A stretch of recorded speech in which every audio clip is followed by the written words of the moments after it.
here is top 10 support worker interview questions and answers. Well, before we go into the questions and answers, we need to first of all know what a support worker is and the responsibilities of a support worker, because some people used to ask, what is the difference between a support worker and a healthcare assistant? Is there any difference in their job roles and all that? Yeah, so here, a support worker is a professional who provides support to individual, to vulnerable people who may have maybe physical problem, mental problem, emotional problem, whatever challenges they have. A support worker is a professional who is there to support them. Okay, now the role of a support worker varies. It depends on the needs of the individual they are supporting.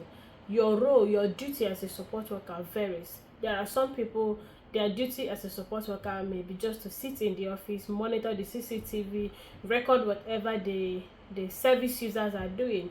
Some support workers, their duty is to provide personal care. Some of them, they help them to prepare their meals and all that. So it depends, it varies depending on the need of that vulnerable person you are supporting. All right, so what does a support worker do? What are the responsibilities of a support worker?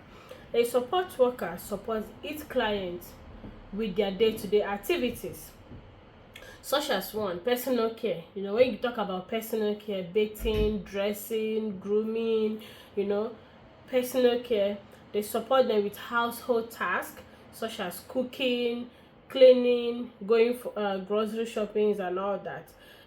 Physical assistance, such as helping with mobility, transferring the client from one place to another. Okay, offering emotional support, such as engaging them in conversations, listening to them, providing companionship and all that. Supporting them with their day-to-day activity, just like I said, preparation of meals, medication administration and other household chores, right? Encouraging social interaction, like taking them to the park for party, all these social outings. And also, more importantly, monitoring of their health and well-being, like checking of their vital signs, recording and reporting whatever changes they notice, calling ambulance when it's necessary, reporting any significant change, whatever change they notice, they report it to their boss. So this is the responsibility of a support worker, and this is who a support worker is. Like I said, the responsibilities of a support worker, their job role differs. If for example, I have worked in a young service users facility where my duty is to just sit in the office, check the CCTV, whatever they are doing. If they have cleaned their room, I will record. If they have gone to the toilet, I will record. If they take their medication, I will record. Whatever thing they have done, I record it. If they want to go out, I record what they are wearing, just in case they didn't come back that day. I will have a good description to give to the police. I've also worked in a facility of young people where my duty include assisting them to cook, helping them to clean their room. It depends on the need of those people you are supporting.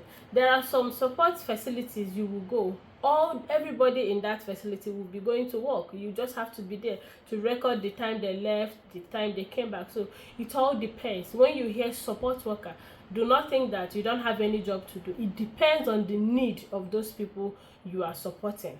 All right, here are the 10 support worker interview questions and answers that will be of great help to you.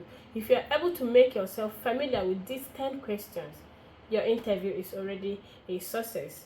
So number one question I have here is, tell us about yourself and why you are interested in the support worker role. 2 questions in one. Tell us about yourself and why you are interested in the support worker role. Why are they asking this question? Now, they ask this question to know why you want to do the job. Why do you want to become a support worker?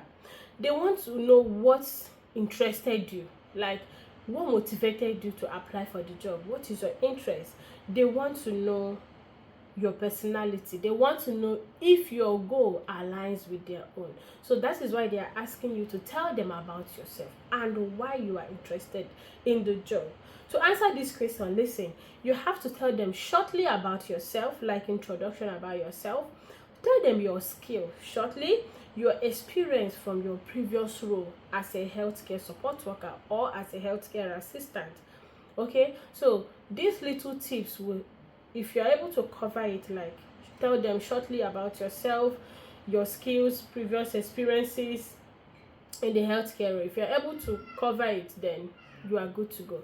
So in my own experience, if they ask me this question, what I would say is this: my name is Juliana. I am a graduate of Nnamdi Azikiwe University. I graduated as a microbiologist, and currently I am working as a healthcare assistant in a dementia facility where I support the residents with their day-to-day activities. I love to help people, especially the vulnerable ones who are not able to help themselves. I love to be the reason they smile. I love to be the reason they fulfill whatever thing they want to do every day in their life. Currently, I've acquired my NVQ level 3 in adult health and social care in order to learn better on how to care and support these vulnerable adults. During this process, I've also acquired a lot of skills that have helped me, such as good communication skills that have helped me to manage the residents, especially when they are challenging. I have known how to communicate with them and also communicate in my team. I've mastered the act of working as a team. I know how to prioritize my tasks at all time, and I know how to prioritize safety at all time. So this is why I want to work as a support worker. I love to help, and I am happy to see that I am the reason why vulnerable people who are not able to help themselves are happy. So this is what I would answer if they ask me this question. So I don't know if you have a point in what I have just said. You can borrow my idea, but yeah, this is why I want to work as a support worker, and this is who I am. I am Juliana, a graduate of microbiologist in Nnamdi Azikiwe University. Currently, I am working as a healthcare assistant in a dementia facility where I support the residents with their day-to-day activities. I love to help people, especially the vulnerable ones who are not able to help themselves. I sincerely love to be the reason they smile. I like to see that they are able to accomplish whatever thing they want to do for the day, such as having their shower, eating their food, going for their appointments, engaging them in activity. I love to be the reason they achieve those things. And also, I have acquired some skills and experiences and even certificates such as NVQ level 3 that have helped me so far in this field.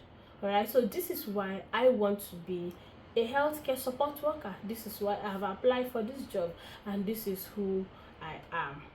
Alright, I don't know if you're able to gain something there, but this is how I would answer this question if they ask me.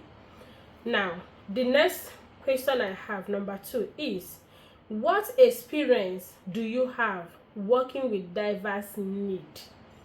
When you talk about diverse need, this is a complex need. This question is checking about the level of experience. They want to know the level of experience you have working with different clients that have different types of problems, maybe mental problem, physical problem, whatever problem that made them vulnerable to have someone as their caregiver. So they want to know what experience you have working with people with physical disability, autism, mental health issues, dementia, life challenging issues, situations, and all that. They want to know your experience about them and how much understanding you know about the job. Okay, so for you to answer this question, you have to be ready to tell them short stories, how you are able to work in different facilities, even if it's not different facilities. It can be in one facility. That we have some care facility where you have someone with mental issue, where you have someone with physical problem, maybe they don't have one leg and all that, where you have someone with dementia and all that. So these are complex issues. They cannot have the same problem. All right, so these are complex issues. They want to know what experience you have working with diverse needs. So for me, to answer this question, I will tell them that I have worked in different healthcare sectors for about 5 years. And I have worked in a rehabilitation center where I cared for people who have life-changing situations. People who have their legs amputated, their their their legs, their hands, part of their body is missing. Now they are fully dependent on us for most of the things they need. So I attend to them according to their need. It is mostly person-centered. I attend to them according to their need. If this person needs whatever thing they need, that is how I attend to them, according to their care plan and according to how they want to be attended to. I have also worked in a nursing home where I have to hoist the resident like 5 or 6 times in a day. These residents, they lack mobility. They are not able to move anymore, maybe because of age or maybe because of the medical problem. So you have to hoist them from their bed to the toilet to the wheelchair to anywhere they want to be. We keep on hoisting them. I have also worked in young people's home where I have to look after the young adults, check whatever thing they are doing, assist them in whatever way they wish to be assisted.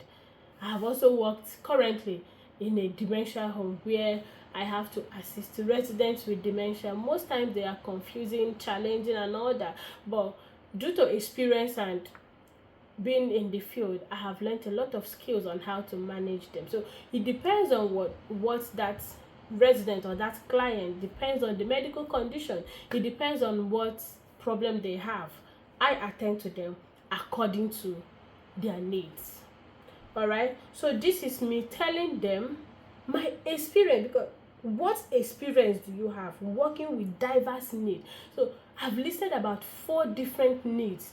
I have worked in a rehab where people without some body parts missing, sometimes they have mental problem, they need to rehabilitation and all that. I've worked in a nursing home where, oh my god, I have also worked in a young people's home. I've worked in a dementia home. So what experience do you have? It may not be working in different homes like me.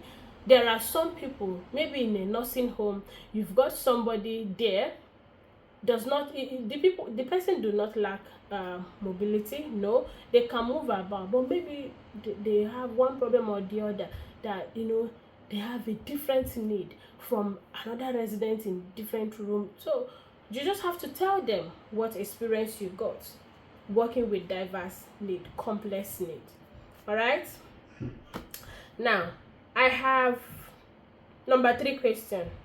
How do you prioritize safety while providing care and support? Listen to that question again.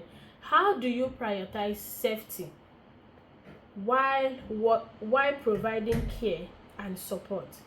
How do you prioritize safety while providing care and support? This particular question failed somebody because they asked her, how do you prioritize safety?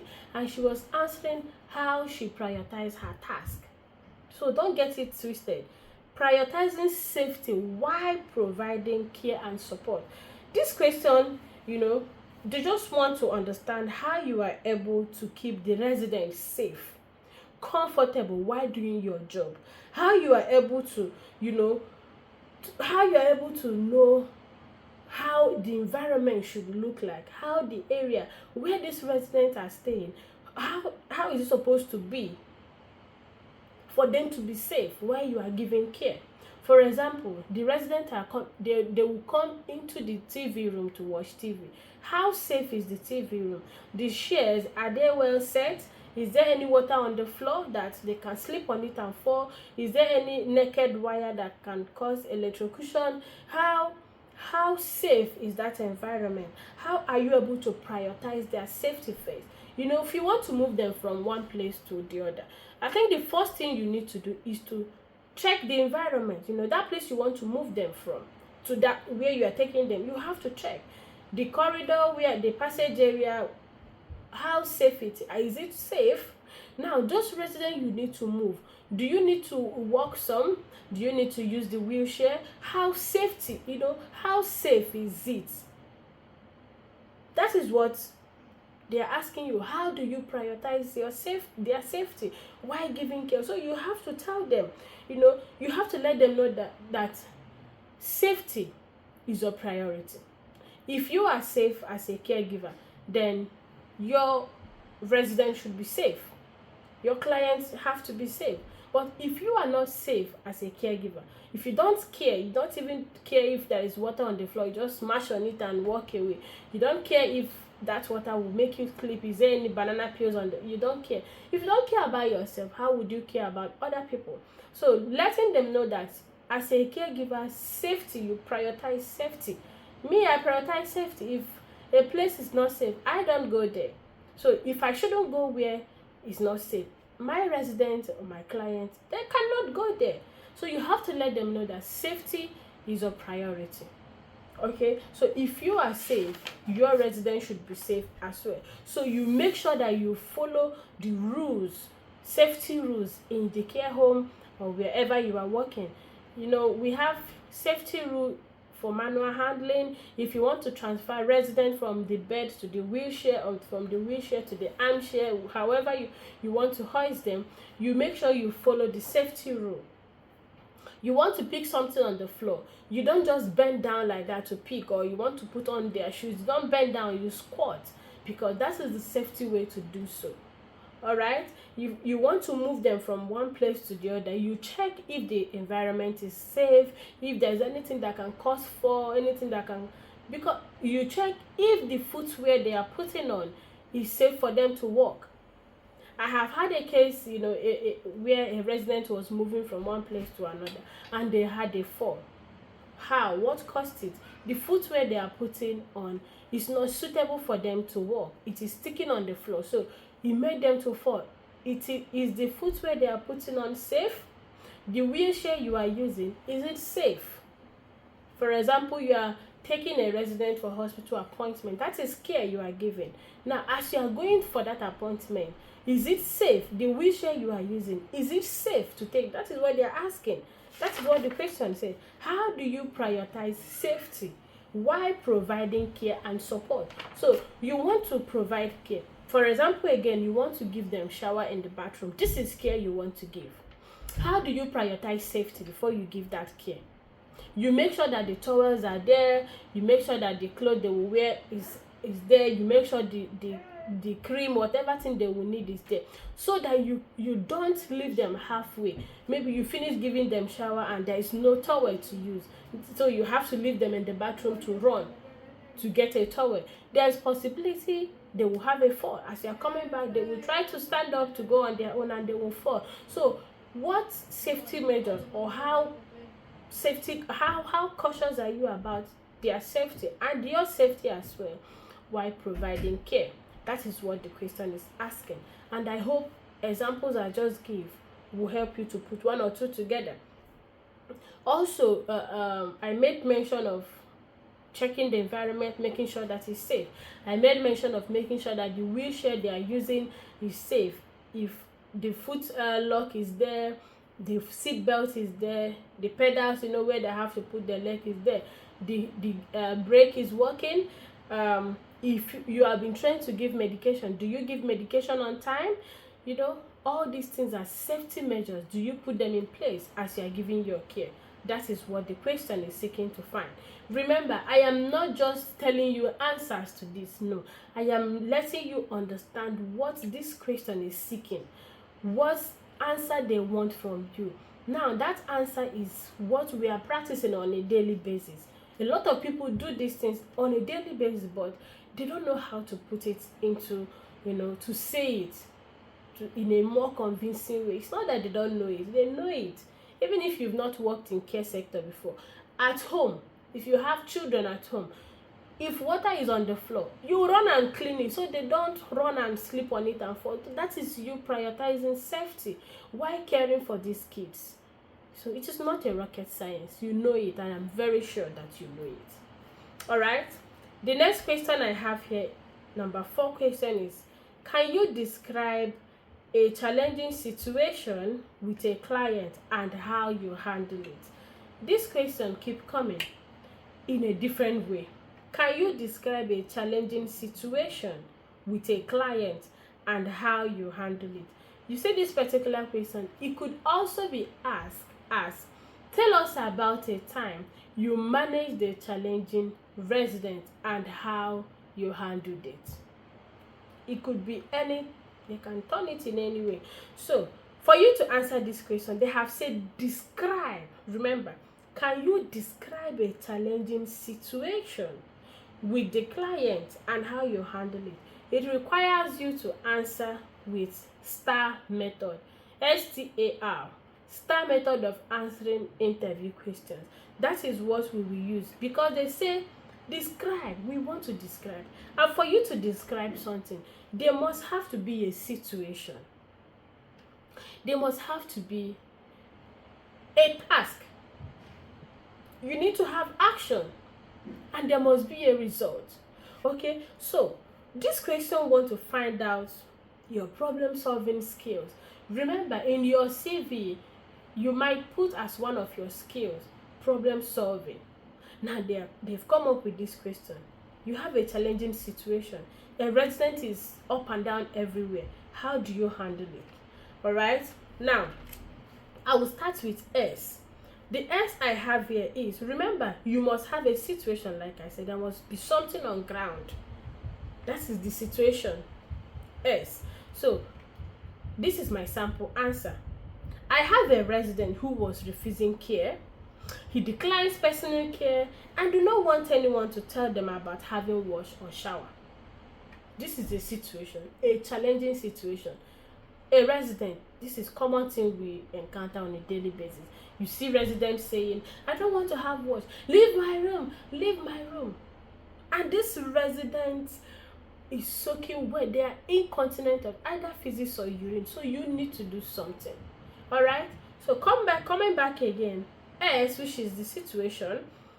I have a resident who is refusing care and do not want anybody to tell him about having wash or shower. That is S. And I have a task. What is that task? I need them to have shower or wash. Why? Because they are incontinent of physics or urine. They are soaking wet. So I need them to come out of that situation. That is the task waiting for me. Now, what action do I do? What action am I supposed to take to get them to do that? What action? Now, I was very kind with him. I listened to him and why he don't want to have shower. After explaining, I offered him a cup of coffee because I know he loves cup of coffee.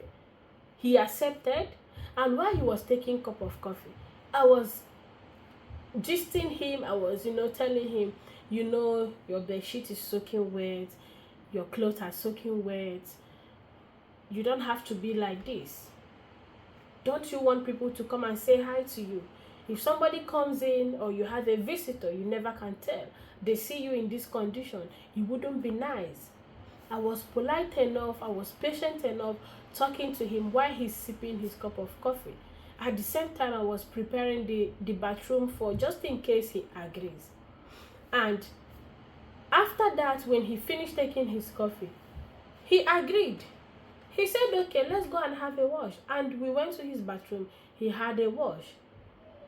And he dressed up. He was looking all fine and good.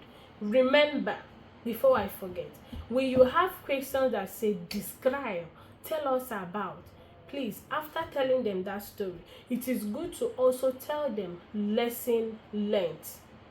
You know what I mean? It is also good to tell them what you learned in that situation, because that thing you learned is what, that is the experience that will carry you just in case you find the same situation again.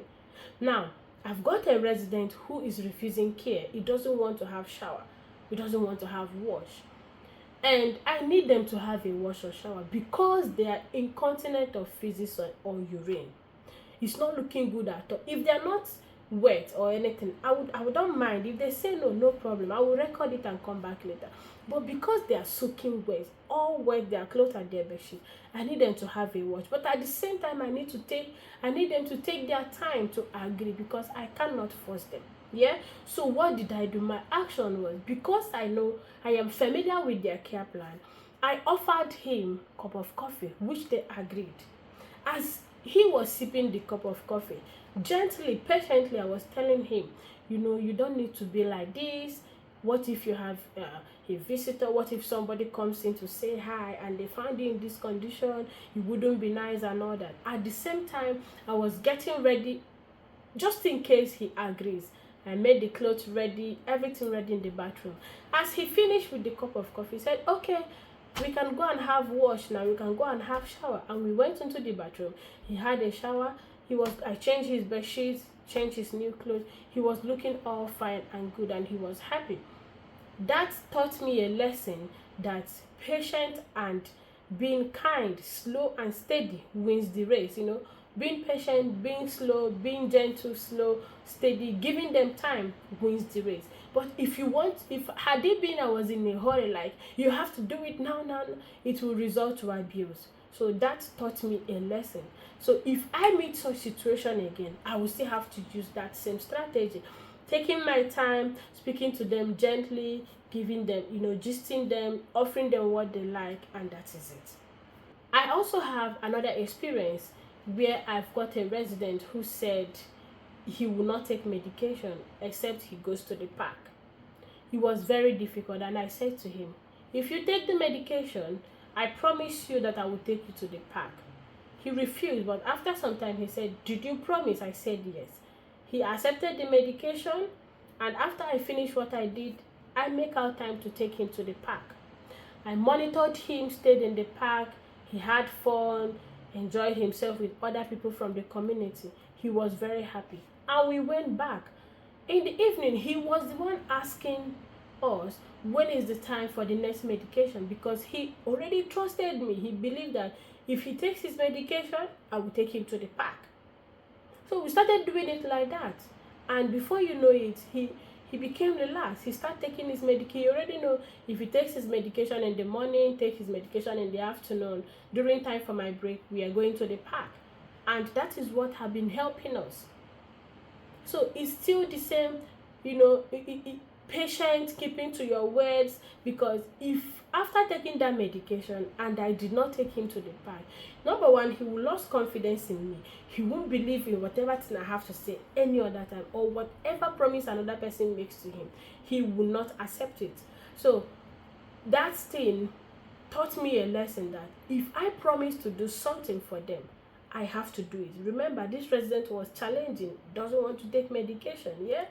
So if they refuse something, you don't neglect them. You still have to try other means. This is me trying something by promising to take them to the park. And they accept to take the medication. I make out time, take them to the park, and it's a win-win for us. Number 5 question I have here is, how do you maintain patience, confidentiality, and respect their privacy? Tell us how you maintain client confidentiality and respect their privacy. Confidentiality, I will say once again, is very, very sensitive. Confidentiality is not something you can joke about. You can't mock about it. You must keep to it. It means keeping people's information safe. Somebody have lost a job because he gave out a client's information to a stranger. You must not give out information to somebody who should not have it.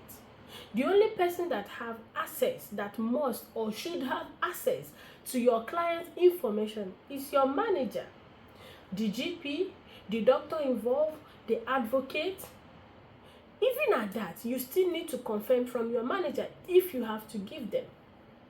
The police, you have to confirm. You have to be very, very stingy, strict with confidentiality.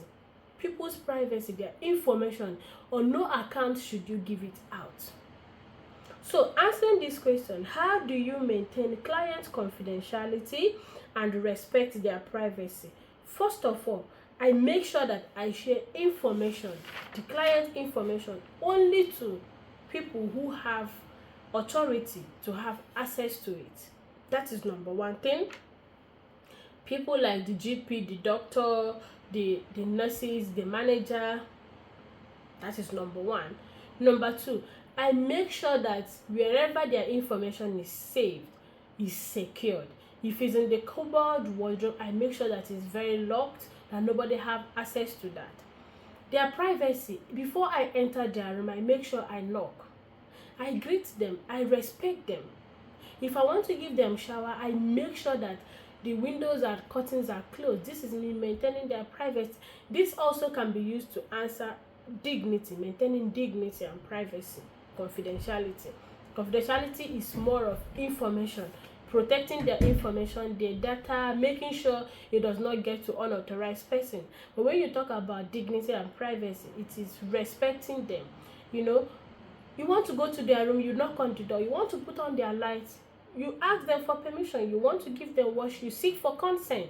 Whatever thing you need to do, you have to let them know. This is you respecting them, giving them space. There are some residents, if you want to assist them with shower, they will be like, they need their privacy. You have to give them that privacy. Just get everything ready for them, step out and let them do it discreetly on their own. You can only step in when they want you to step in, otherwise you don't have to step in. All right, the next question I have here is, how do you handle conflict or disagreement with clients or their family members? How do you handle conflict or disagreement with clients or their family members? Now, to answer this question, I will use STAR method, because this question wants to find out how I handle problem between two people, either between me and my team, or between me and the client, or between me and the client family members. How am I able to solve the problem to avoid it from escalating, to avoid it from getting worse? How am I able to do it? Now, this is my answer. I have 3 sample answers. Number 1, there was a time 2 of my colleagues were arguing about how to go about a resident's care. They were not coming to a conclusion. In fact, they were almost fighting about it, because the other person could not agree what the other person was saying. So I got involved. I had to listen to both of them. I made sure both of them felt that I listened to them, and I offered my opinion. I gave my suggestion, and in the end they were able to buy the idea. We were able to come to a conclusion that helped us to solve the problem without escalating it, without getting it worse, or without letting it get to a point that one person have to go and report the other to the manager. Okay, so how was I able to do it? By listening to both parties. I listened to A, I listened to B, and I gave my suggestion, and I gave them reason why we should have to do it this way, so it doesn't escalate, because there is no need to let it to escalate. And that was how we were able to arrive at a conclusion. Another one I have here is a problem between the residents and the rules, maybe the rules made in the home. There was a time we had this rule that came up that all residents that take cigarettes will no longer be allowed to have lighter in their room. So one of the residents who feels he has capacity, he should be allowed to have his lighter to smoke cigarettes whenever he wants to smoke his cigarette. He was very, very upset. He was destroying things in his room. He was saying he don't feel he belong here. He's being held hostage and all that. He should be allowed to do whatever thing he wants to do. He was not pleased with the new development. So I had to speak to him politely to let him understand that this was the reason that a particular resident tried to burn down the building because he had access to the lighter, and giving him lighter without letting others have it will be a problem. So the best way is for the staff to hold it, as the new rule have said. The staff on duty will hold the lighter. They're not going to deny him from lighting his cigarette anytime he wants to light his cigarette. The only thing is that the staff in charge will now have to have the lighter with them. Whenever they want to have cigarettes, they will light it up for them to have. But leaving it for them to have it in their rooms like their personal thing is no longer acceptable. After explaining to the resident, he understood and he supported the idea and he became calm. Everybody was fine. All right, this is number 2 sample answer. Another one I have here is when I had issue with my colleague. We were arguing on something, how to do something. We were arguing and it was as if nobody was accepting. And after some time, one person have to bend down for the other. So long the idea is not bad, I had to listen to my colleague and we all came to a conclusion. Okay, we move forward with what we decided, and that was how we were able to solve the problem.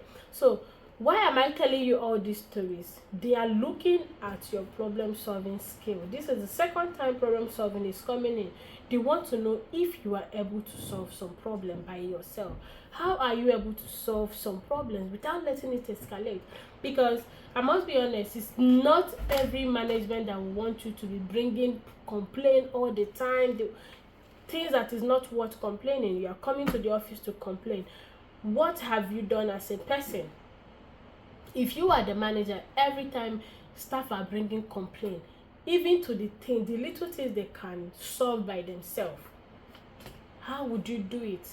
Don't you have initiative on when to say no or say yes or bow to your colleagues so long the idea is not a bad one? So they want to look at your problem solving skill. Number 7 question I have here is, describe a time you went above and beyond to meet a resident's need. Now, for you to answer this question again, you have to use STAR method again, because they want to know a time you helped somebody without being asked to do so. That is what the question is seeking to find. Describe a time you went above and beyond to meet a client's need. So they want to know a time you have helped someone without being asked to do it. They want to see if you enjoy helping people. They want to see how you are able to go extra mile to help somebody without being asked. Listen, for you to answer this question, it must not be something that happened in your care home. It can even be in your home. The way they put it here, describe a time you went above and beyond to help a client. You can actually tell them, well, this is not between you and the client. It was between you and your sister. It was between you and your friend. They just want to see how you are able to go out of your way to help somebody without being asked to do so.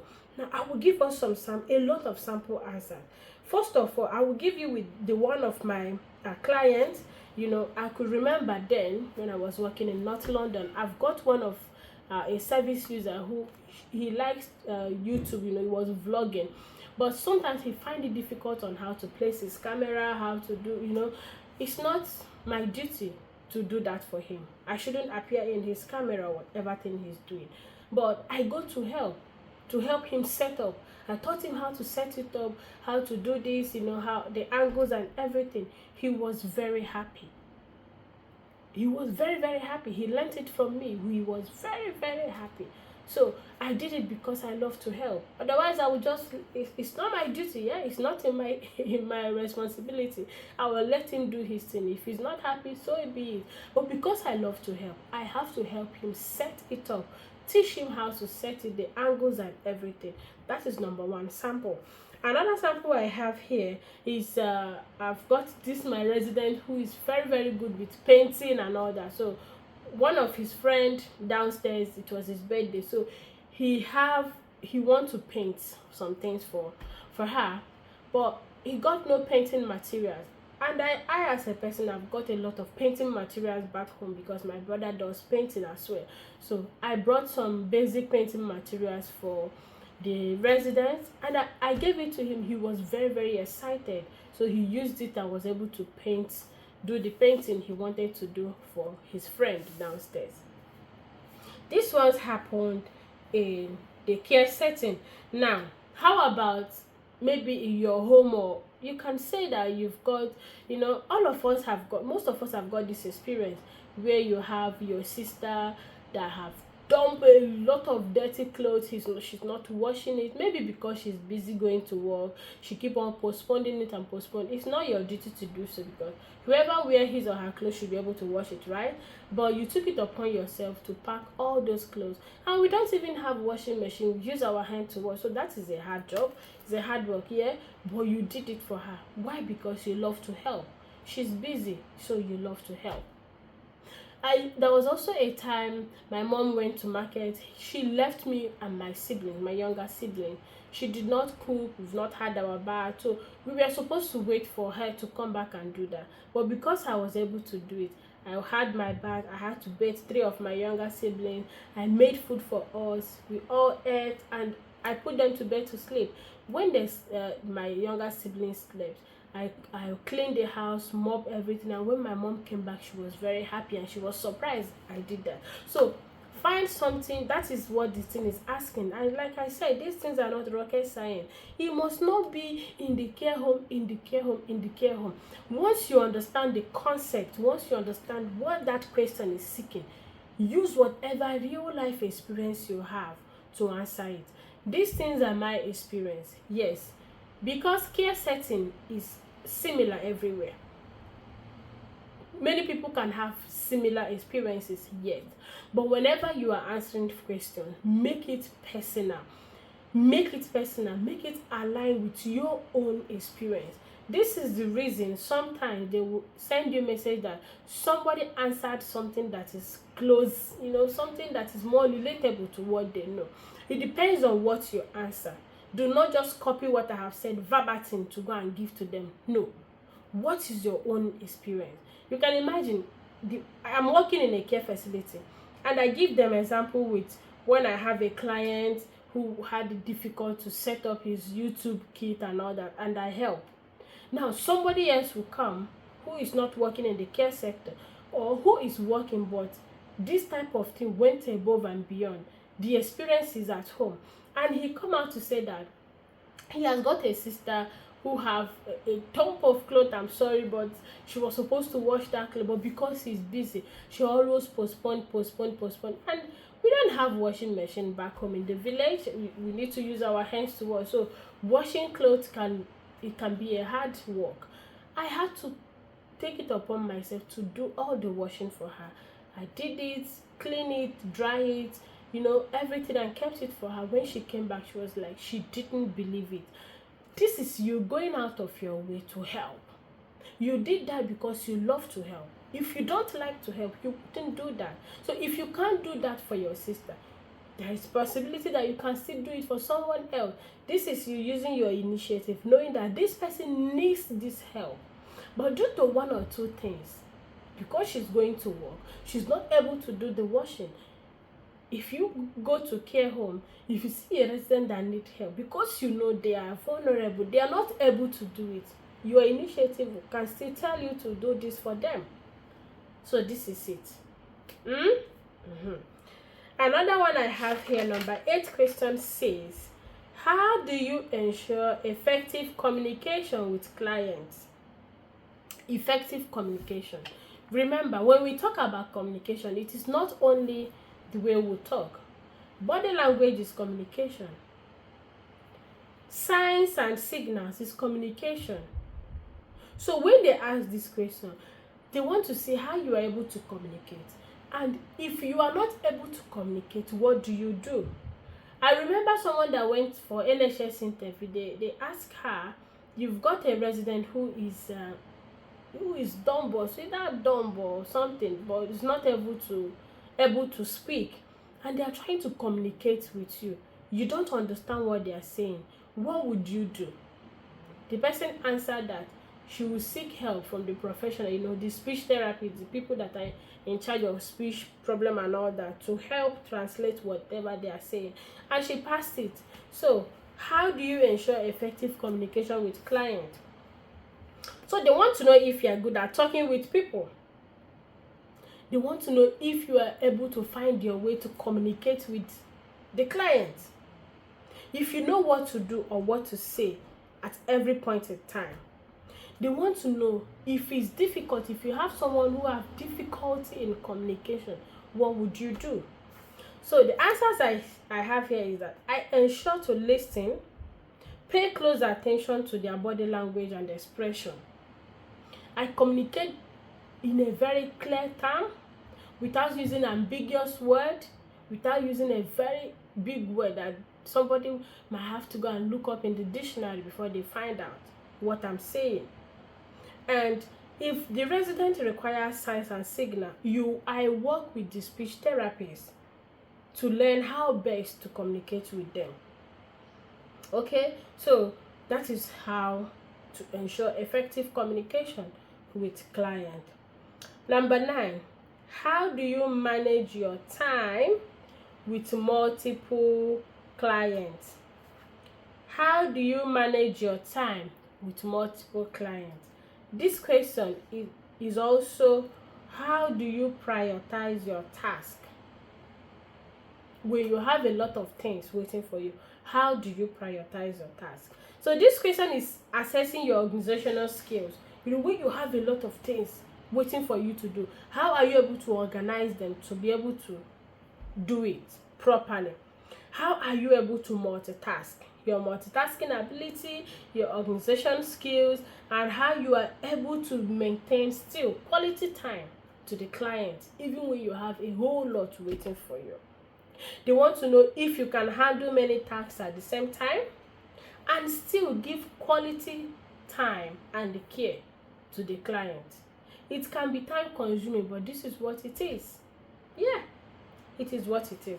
So to answer this question, for me, I would answer it with, I would tell it as a story. So knowing when to use story to answer question is also something you have to know how to do. So for me to answer this, you can answer it straight away by telling them that you will make list of what to do and you have to start with the first thing first. Yeah, it is perfect. But for me, I will tell them that the way I'll answer this question, I will say that when I have multiple things to do and still have to manage the client, I have to do the first thing first. For example, I have got a time, I have a client I will need to or for example, if I have a client that will need to assist in having shower, giving them medication, wash their clothes, help them cook, and take them to the park. If these 5 things are waiting for me to do for a particular resident, what I will do first of all is to make sure they eat something, have their medication, take them to the bath. After that, wash off whatever thing I need to wash off, then I take them to the park. This is me doing it one after the other. So I will have to list everything I have to do for them for that day. Then I will take it one after the other according to